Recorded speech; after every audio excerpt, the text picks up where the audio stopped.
So that was just like, then we enter, and then we can't even be in the same room together because it's COVID and everybody's afraid you could just die if you touch the wrong thing. And those were our humble beginnings. To think about where we've come in 5 years, it is amazing. Welcome to Keep It Local, a podcast of the Local Media Association. The Local Media Association is intensely focused on helping local media companies discover new and sustainable business models. Welcome to Keep It Local. My name is Ryan Welton with Local Media Association, and it's time for another episode. This is going to be a celebratory episode, a good news episode, talking with Ken Doctor, the founder and CEO of Lookout Local, Lookout Santa Cruz, and now Lookout Eugene-Springfield. And I'm talking with Ashley Harmon, the chief of staff with Lookout Local. And we're talking about 5-year anniversary, a 5-year celebration for Lookout, and lots of lessons learned for newsrooms across the country. But let's just start with the quick bio here. Ken Doctor founded Lookout Local in 2020 in the belief that mission-oriented publishers and believers in the power of local democracy can themselves be digital disruptors. Lookout Santa Cruz, now 5 years old, has quickly built both a solid business based on multiple revenue streams and a reputation for editorial excellence highlighted by, get this, winning the 2024 Pulitzer Prize for breaking news covering the floods there in California. Ken, Ashley, welcome. How about we start with just a basic introduction? I gave it in my words, but Ken, let's start with you. So it's been a remarkable half a decade. We were just celebrating with our members last Wednesday at the local museum. We had more than 200 people. We had toasts by local community leaders, and we had Jamie Garfield, who Ashley and I worked with closely from the beginning, our community and student engagement director, created this incredible timeline. And the timeline just kind of stopped everybody. It stopped everybody at the event and then our staff, and we're putting it up in our conference room. To think where we started in November 2020, it was COVID without vaccine and a lot of fear. We had terrible fires, which consumed almost 1,000 homes in Santa Cruz County earlier that year. And that was the year of a massive protest with BLM following the murder of George Floyd. So that was just like, then we enter, and then we can't even be in the same room together because it's COVID and everybody's afraid you could just die if you touch the wrong thing. And those were our humble beginnings. To think about where we've come in 5 years, it is amazing. And obviously so needed in the America we live in today. The local news situation arguably is worse today than it was in 2020 with what the chains have done and continued to cut. And there are a couple of hundred news organizations, and we are aligned with many of them. We're in 2 cohorts with sponsored by the Google News Initiative and the Knight Foundation. We are still learning a lot every day internally and from them, but it's kind of an amazement to think about where this has come, and especially now with the plans we're making about where we want to take it next step. I'll get to that in just a little bit because it's big plans for 2026, and it's been a big 2025. Ashley, have you been along for the ride the entire 5 years, or how did you get started with Lookout? I joined Lookout Santa Cruz when it was about 6 months old. So in the first office, tiniest office, we've moved offices twice since then to find our current home in downtown Santa Cruz. But I started in advertising. I was leading our digital advertising department, and then have kind of grown with Ken as we expand this inch by inch every single day for the last 5 years. I describe Ashley as the glue and the solvent of the operation. And it seems true every week. I was going to say, chief of staff. I've been a student of presidential chiefs of staff. And if you watch The West Wing, Leo's the most important person in that operation. And so when you're the glue, you get to become chief of staff. So I totally get that. So it's been a big year, but Ken, just a quick origin story for those who might not be familiar with Lookout Santa Cruz or Lookout Local. And I got to tell you, folks, I've seen a lot of news websites in my 20 years doing this. might be the most gorgeous website I've ever seen from a newsroom. It's just beautiful. But you have you started with Knight Ridder. You worked in newsrooms all across the country. What prompted you to try to pull this off? You have pulled it off. What prompted you to get started? So I started doing digital back 1994 in St. Paul. And if you remember at that point, the world looked all like upside to news companies. We had the Mercury News, which is owned by Knight Ridder Newspapers at that point, one of the first major newspaper websites. And we started our own in St. Paul. I was managing editor of the paper there. We had the second one in Knight Ridder, which had 30 cities. And I came out to Silicon Valley in 1997. So really, I have been doing this for, it is 30 years, through all the ups at the beginning, and then, oh my God, depression, descent. And now I think we are on the upswing again. But the shorter story is, when I left Knight Ridder, I started doing work as an analyst, and a speaker and a consultant. And that was a great learning experience for me because I could talk to many, many people. I wrote a book called Newsonomics in 2010. And then I wrote a column called Newsonomics for the Nieman Journalism Lab at Harvard. And that gave me the ability to get access to the top people in our trade, including people like Mark Thompson, as he was building the New York Times and its business model, arguably the best news business model in the world. And so I look at all these models, and I'm doing this work and speaking in Europe and other places, and it's great work. My wife and I had moved back to Santa Cruz in 2010, and we had met here a long time ago at UC Santa Cruz. And somewhere around 2016, 2017, my worlds collided where I kind of said, well, I'm a national expert on this stuff, on business models. People read me. And I live in a town that has one of these ghost newspapers that used to be a lot better than it was and has gotten thinner and thinner and thinner. And so out of frustration, I think personal challenge, I said, okay, the models are there. We can do them. It's not a mystery. It doesn't need to be an experiment. What it needs is really good capital because it's a business. It needs investment capital. It needs to be big enough, and it needs to be, really importantly, journalistically good enough, and it needs to be a serious business. And there are lots of people arguing in that time period of, well, it needs to be nonprofit and it needs to be free and all this kind of stuff.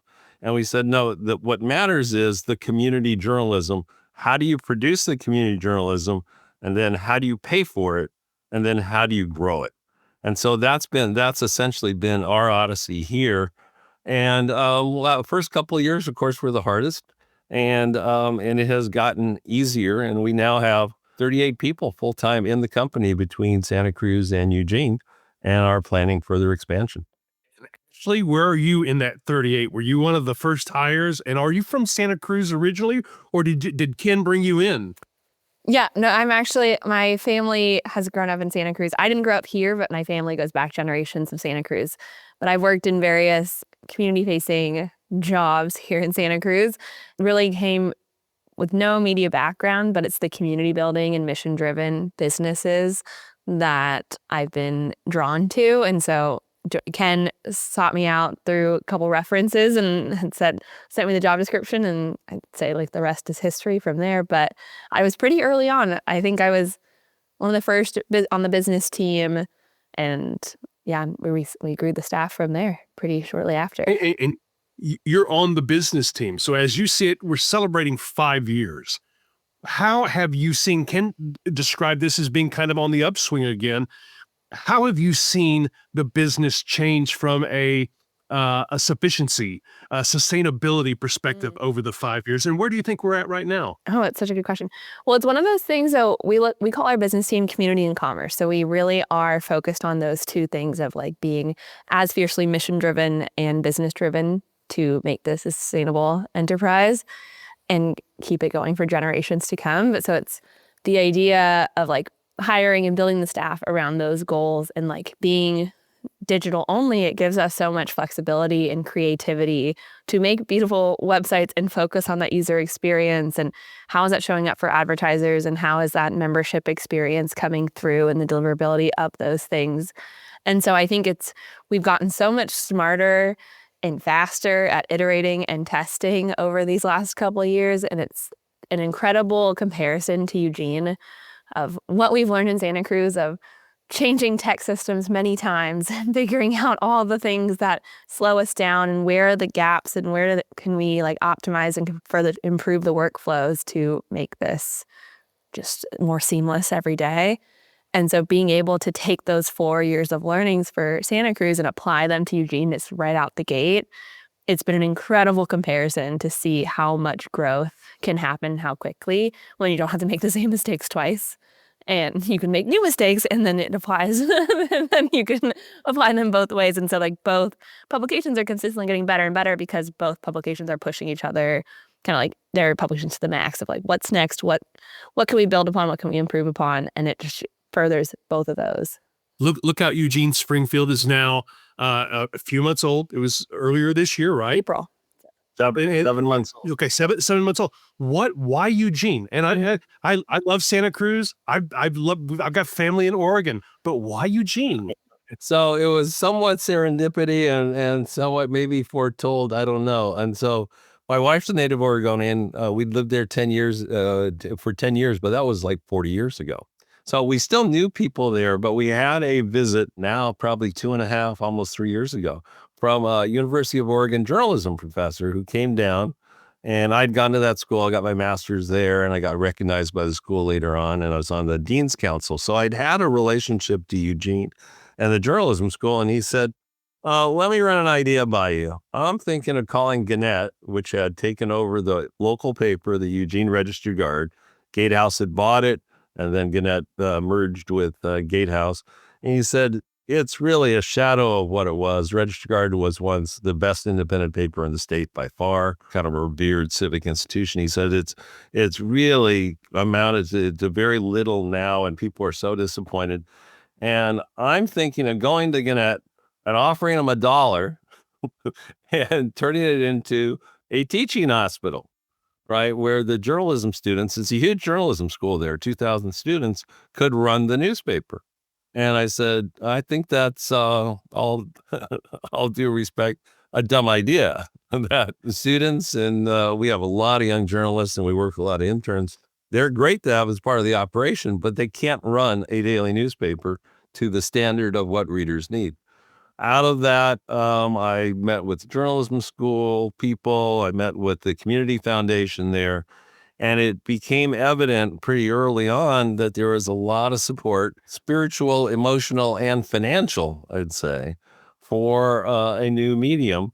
This was before the Pulitzer, but the people could look out Santa Cruz and they'd say, oh, wow, if we could have that in Eugene, we'd really like that. So that's how it got rolling. About that point, that is about 2.5 years in, we had always had the intention, or I had the intention from the beginning, and Ashley has helped stoke that over the years, of that we would do more than one lookout. But of course, the first couple of years, you're consumed with getting it right. And the whole idea has been for us to get it right, to expand the network prudently, but as aggressively as it made sense. But also, given all of that experience, 50 years of experience and all the downturn we've seen in the local news business, to present a model nationally that others can look at and say, it can work with sufficient investment, enough attention to high editorial quality, fierce business activities, so that there can get more investment in this business across the country and fill up what are a lot of gaps in news coverage. So it is kind of serendipity, but it makes a lot of sense. And people have said, so what's your formula? As you expand, what are you looking for? And Eugene kind of accidentally almost fit that same one, which is a university town, which tells us from a business point of view, it's high education level, at least decent affluence to it. And it had a chain-owned newspaper that had pretty recently been a community institution and taken away. You put those two things together, and that created a perfect opening for us that in those days of print newspapers that I was in for so long, these were monopolies and they were in the market and you weren't going to compete with them. You couldn't compete with them. Huge market openings. We saw that in Eugene. We're really seeing it in half the country right now. And so it's incumbent on those people who have the ability and ambition and the capital to kind of seize that. It's more than even once in a generation. It's an unprecedented opportunity to recreate what local news means in a community. You mentioned capital. And for those who, there are probably lots of people across the country with the ability to do this, but without the capital. So, I mean, was that a big struggle at the beginning, or were you able to find funding pretty quickly? So here in Santa Cruz, there's two different funding pictures between here and Eugene. Here it was relatively few people, half dozen local people, and the Knight Foundation came in at the beginning. It's $250,000 for us here, but that was significant that they were recognizing that it was worth supporting. And it's all philanthropy. It's all been philanthropy for us in both markets. And so we made the connections. I think it probably took 5 or 6 months in Santa Cruz to make the connections and find the right people. And people would say, I raised $2.4 million initially. They'd say that's a lot of money for a little place like Santa Cruz, right? So only 250,000 people. And they'd say, just go hire 2 or 3 people, get $500,000, hire 2 or 3 people and see what you can do. And I said, no, that's the problem. That's what grew out of my work as an analyst. You do 2 or 3 people, you can't really replace a daily newspaper. You need a fuller staff and of professionals who know what they're doing, and editors, reporters and editors, and the business side. So we raised that $2.4 million. In Eugene, it was philanthropy too, but much more broad-based. We actually have a wall in the office showing all the people who supported it, and it's up to 400 to 500 people who provided financial support. Is Nike involved by chance? They are not. Uncle Phil is not on the roster. Well, none of this works without the highest quality of journalism. Savvy consumers will see through that rather quickly. And in 4 years, you got a Pulitzer under your belt. How did that happen? Well, yeah, the natural environment helped, as it does with that kind of breaking news. But of course, we were ready. We were ready for it, and we had the staff. And Ashley described the kind of the nature of the staff that you got to have the basic level of skill for all the jobs that we have. But then this mission orientation means you go the extra mile and you understand what it means to be a community newspaper. And we just call it a newspaper at this point. It's a newspaper that happens to be digital. So we were ready, and then we had these 9 atmospheric storms that came through. And while Santa Cruz, which is located between Monterey Bay and the Redwood Forest, is absolutely beautiful, it is very unstable soil. So the mountains were a mess. We had flooding on the coast, and we reported on it, and everybody just worked their tails off for a really 3-month period. And it was nice to be recognized for it. It was both the words, the speed of reacting, of telling people about community resources, and the visuals, the photography that really captured the moments, all of that. Been covering breaking news that deepens the trust bond between you and the community. Ashley, Ashley, if you would, you're from Santa Cruz, and you're all about the community right there. In addition to that coverage that won Lookout Santa Cruz a Pulitzer, that earned them that, what other things are you seeing right now in running a newsroom that are super important to a community? I have a newsletter myself, and I had a mentor tell me you're essentially getting elected one person at a time based on whatever is important to them. So how do you see it? Oh, that's so interesting. I mean, the Pulitzer was amazing, and it's like, as Ken said, it's like, it was such a team effort. My name's actually included in the application because I was making Instagram reels at that moment to like serve out the content that we had of like updates of wharfs collapsing and cliff sides collapsing and all the things that was happening. So it's like, and I think that's the team that we're building here, of just like that anyone can, or add that real team dynamic, and being able to serve the information to people in the way that they need it, right? Or where they're at, right? We don't always expect people to come to our site or come to us. We need to be able to go to them. And so that community aspect of like, maybe you're not following Lookout Santa Cruz newsletters, but you were probably on Instagram being like, oh my gosh, this seems like a lot of rain, right? Like you're like, is this normal? And it's like, no, it's not normal. And like, here's the update. Like, here's what you need to know about evacuations in the area. And being able to like adapt to that moment of like, what do people need to know and where are they?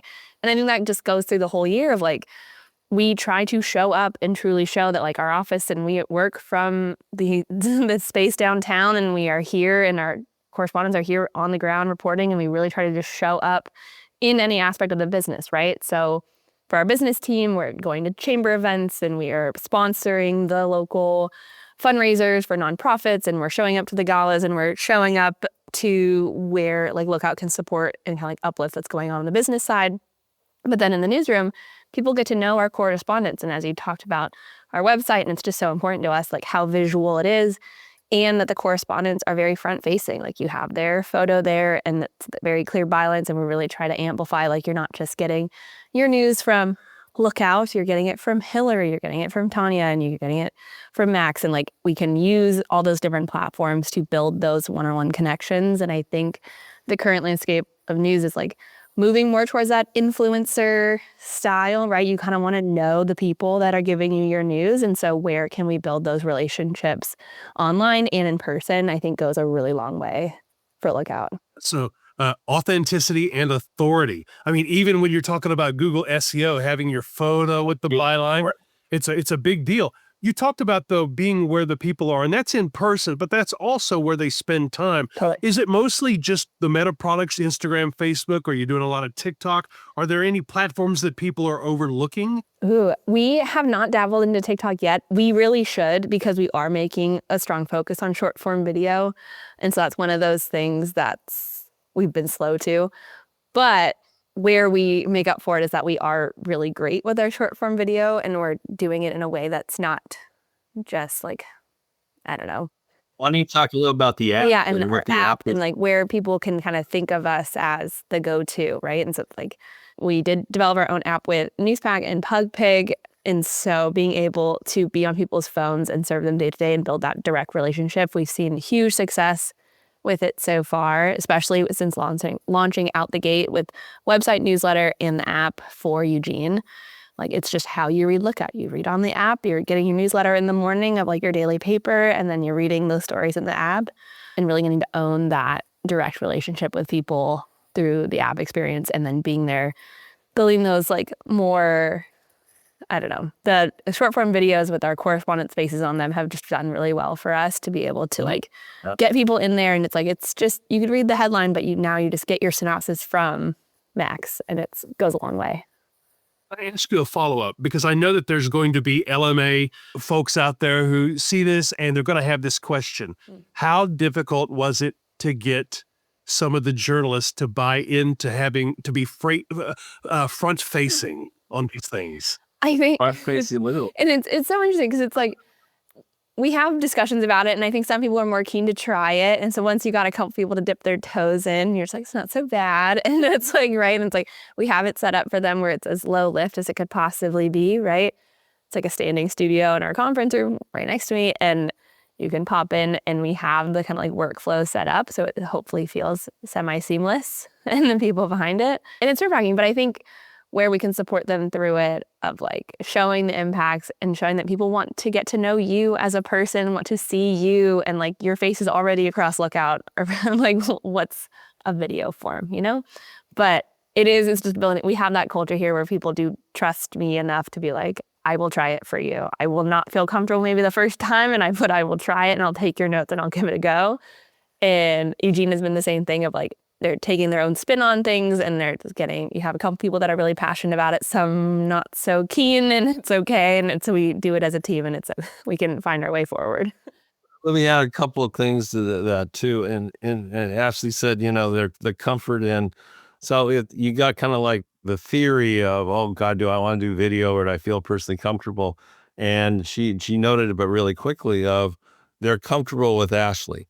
And so one of the things we've done, and having been through big traditional newspapers that had 8 floors and now are basically gone, we have a team of 15 essentially in Santa Cruz and about 19, 20 in Eugene. Um, we run this as one team and increasingly trying between the 2 sites as well. But in each place, the the rules on what our ethics as journalists are just the same as they were for me and Knight Ridder 30 years ago. But we have made the point that we are one team. And because people work with Ashley and Jamie on the community side, everybody knows you never ask for where they know not to ask for a story to be done on an advertiser or not to be done.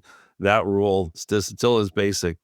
But the idea of everybody working together is one of the opportunities that we have as we recreate this business. And we know that those old walls that we used to have in the newspaper business, same thing in broadcast, got in the way of getting a lot of stuff done. I think that's really important as people think forward of the culture and the kind of culture you want to create. You're not just creating an organization and a news product or set of products, you're creating the culture. Culture indeed. And that culture is going to be growing in 2026, is it not? Or can you talk about any of the plans that you've got for next year? So we have decided, we've been talking about it for a while, and in terms of timeline, basically we are committing ourselves to adding 3 more lookouts over the next several years. Now we haven't picked the cities yet. We have a number of candidates, and we haven't tied down the timelines yet. The first step in our next process is to fill out a national staff. So if you think about how this works, the technology stack, the models that we draw on, all of that is national. We have a way of doing things, but of course, all the execution needs to be local. And that's the way it is in Eugene. It's run by our editor and our business side people there.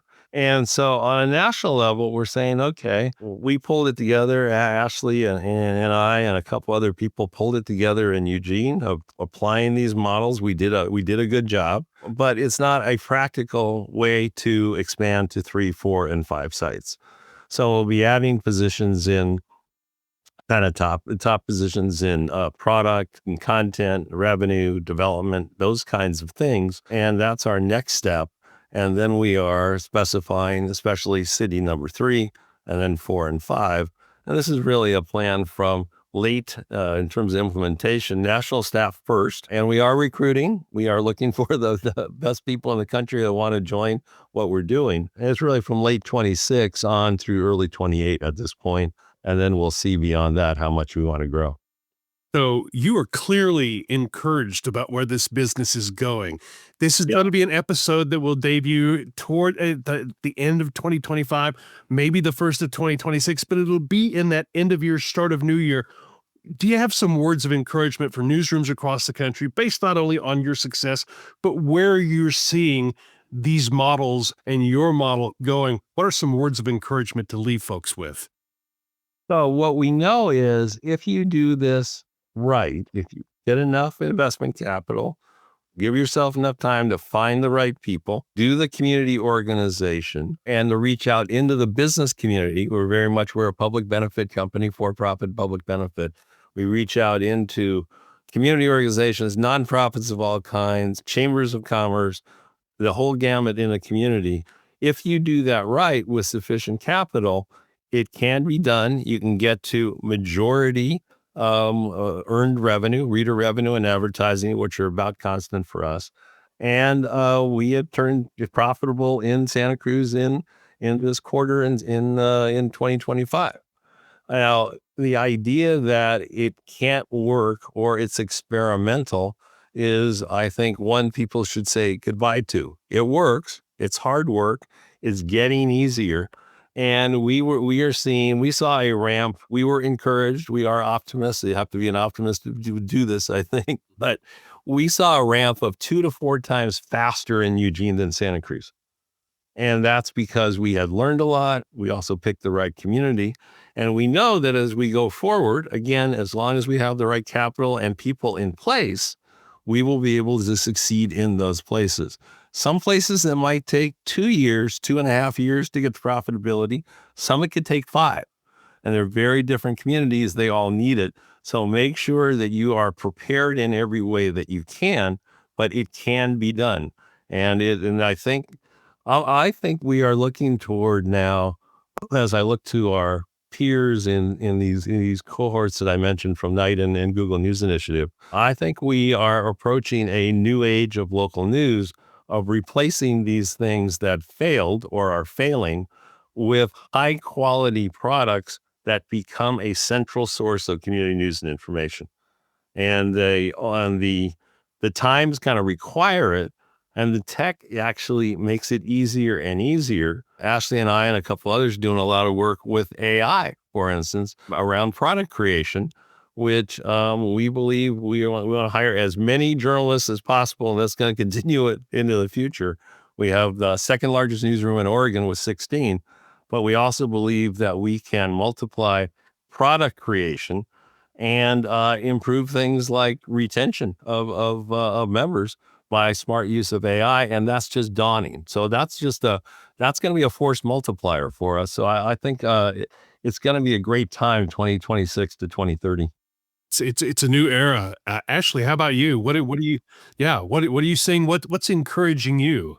So much. I mean, honestly, it's the passion and dedication of the staff and just like everyone being like the people that we're bringing in for Eugene hiring and even for Santa Cruz as we grow the staff here. It's like people are so passionate about keeping local news as it's intended, right? Keep democracy thriving, and that, and like the value of that is not lost on anyone.